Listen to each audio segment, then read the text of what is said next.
அப்புறம் நாங்கள் இன்றைக்கி ஒரு குட்டி வீடியோ தான், வாங்க வீடியோக்குள்ளே போகலாம். இட்லி குண்டானில் ஸ்டார்ட் பண்ணுறாங்களே அப்படின்னு நினைக்க வேண்டாம். என்னென்னா 8 மணி வரலும் வேலைக்கு போக என்னடா செய்யறதுன்னு யோசிச்சுட்டு மல்லாக்கப்படுத்து விட்டதை பார்த்துட்டு இருந்தேன். எனக்கு திடீர்னு ஒரு ஆஃபரு, இட்லி மாவு இருக்கான்னு எங்கள் அத்தை கூப்பிட இதோ வந்துட்டேன்னு ஓடி போய் இட்லி மாவு இருக்குதுன்னு சொல்லவும் போய் வாங்கிட்டு வந்துட்டேன். நைட்டு வச்ச குழம்பு நம்ம வந்து இட்லி பாத்திரத்தில் தான் வச்சோம்.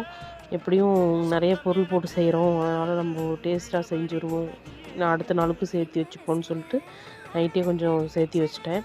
அதையும் சூடு பண்ணணும், அதே சமயம் இட்லியும் சுடணும், நேரத்தையும் மீதி பண்ணணும், வேலையும் மீதி பண்ணணும், கேஸும் மீதி பண்ணணும். ஒரே காரணம், என்னோடய கொலாபரேஷனை நான் இறக்கிட்டேன்.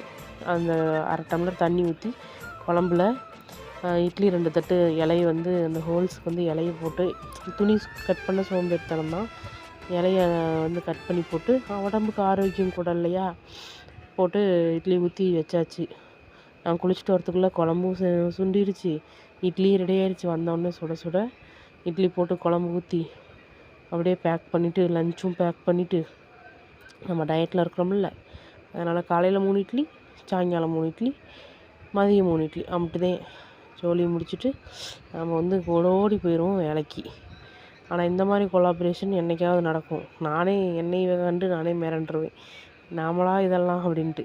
அந்த பாத்திரத்தில் எடுத்து தண்ணியில் போட்டுட்டு ஈவினிங் வந்து கழுவி வச்சுக்கலாம் அப்படின்ட்டு அப்படியே இட்லி பாத்திரத்தில் போட்டு அடக்கம் பண்ணி வச்சுட்டு வேலைக்கு கிளம்பிட்டேன்.